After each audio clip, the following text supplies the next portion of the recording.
Shalom. Welcome to Challenging Torah, a project of the Malibu Jewish Center and Synagogue. Well, this has been a very challenging week. This has been a week where, as we look at this picture, it is the cover of the Jewish Journal that says, Jewish Hebdo, Je suis Charlie, Je suis Juif. We realize that this picture looks like the Exodus from Egypt. I looked at it and I thought that's what it must have looked like. I mean, that's 1.6 million people. And imagine the numbers gathered together. It was about that, of people leaving Egypt at the same time, seeking their freedom. This has been a week where we really have needed to look at our own freedom and what is the Exodus of our generation. Vaera, and God appeared, it begins, and speaks. It's not a visual appearance. We don't get a picture of God, not even a cartoon. But we get God's voice. And God speaks to Moses and said to him, I am the Lord. I appeared to Abraham, Isaac, and Jacob by the name of Elohim, but by my name, Yud-He-Vav-He, the Lord, I was not known. This is who I am.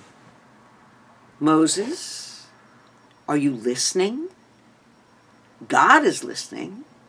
God, quote, hears the groaning of the people of Israel, whom the Egyptians kept in slavery, and says, I have remembered my covenant.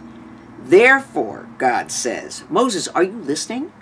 Say to the people of Israel, I will free you, I will save you, I will redeem you. I will take you to be my people. We lift a cup 4 times at the Seder for this. I thought to myself this morning, good thing it's not 8 times. That'd be a lot of wine. These are our 4 cups. And God makes this declaration, and Moses says, I can't hear it. I have uncircumcised lips.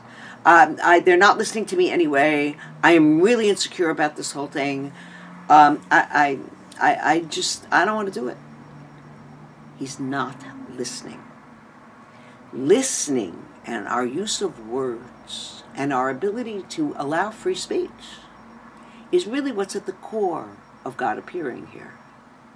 And so Moses can't hear.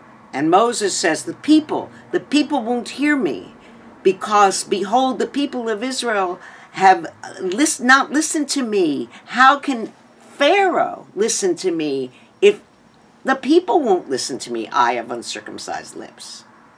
Moses, definitely not listening. The Israelites are not listening. At the end of the last parsha, we saw that their straw was taken away, and it was even more difficult, yet they still had the same quota of bricks. It got worse before it's going to get better, and they can't hear. Moses spoke to the people of Israel, but they listened not to Moses because of their anguished spirit and because of cruel slavery. Those are the words of the Torah. Nobody's listening. And last of all, Pharaoh definitely can't hear. Pharaoh is satum, closed. In fact, Rashi has the great piece that Pharaoh goes down to the river to do his morning bathing plus, because no one can actually see Pharaoh go to the bathroom. He's like the Sphinx. He's not allowed to have an in or an out. He's closed. And he says, who is this God? Never heard of him. I'm not listening. Don't even come back and talk to me about this story again. So we have a moment when speech on all sides is frozen. And we ask, what do we need to do to break through? God says, what do I need to do, Pharaoh, to get your attention? Moses, to get your attention. The Israelites, to get your attention. Plagues.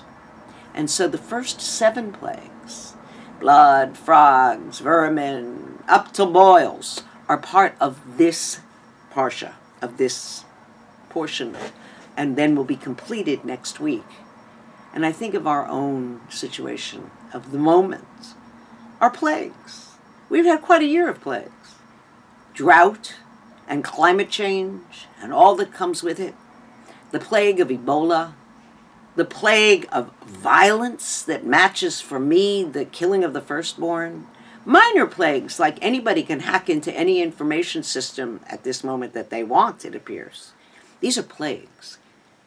We have to listen in order to know how to pull back that energy. And God is saying, what does it take to get your attention? Do we have to wait until the planet melts down? Do we have to wait till the disease spreads? Do we have to wait till people are beheaded in the local square? And so we reach this moment and we say, "B'chol dor v'dor," in every generation, "Chayav adam lirot et atzmo ki'ilu hu yatsa miMitzrayim," to look at oneself as if you personally have gone out of Egypt. Look at that picture. Everybody is standing there ready for an exodus together, whether we understand why they're there or not. And so we reach that place that says, what is the exodus of our generation? What is our exodus? I believe our exodus is about fanaticism and fundamentalism and knowing how to create a place where people can speak and develop and grow in security. That is the freedom of our generation. That's our challenge. Interesting. Right now, there's a little tiff. I'm a Hollywood person here, and Selma was nominated yesterday for an Oscar, but the director and the actor were not. And there was, oh, how could we do this, etc. I understand why.